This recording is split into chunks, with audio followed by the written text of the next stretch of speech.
20, 30 years ago, you assumed that the money was going to where the churches said. But this is what, hypocrisy, Jesus started with that. That was his big beef, and the public has had a beef with that ever since. Are we living out what we say? Are churches making a difference in terms of their impacting the poor and needy around them? And the answer is yes. And again, my focus for this study is large churches. That's not to say that on any of these things, other churches aren't doing it too. But since the big church gets picked on, I'm going to give big church responses to say, no, no, no. But inside the big church, there are also stereotypes that need busting, myths.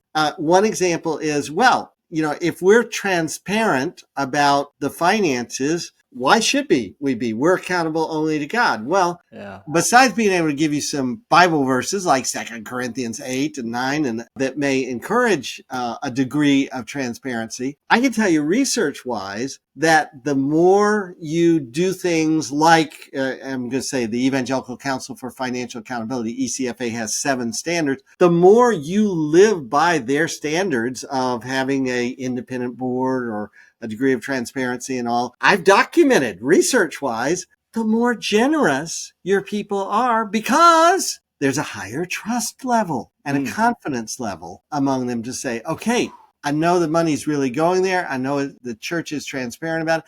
And especially today,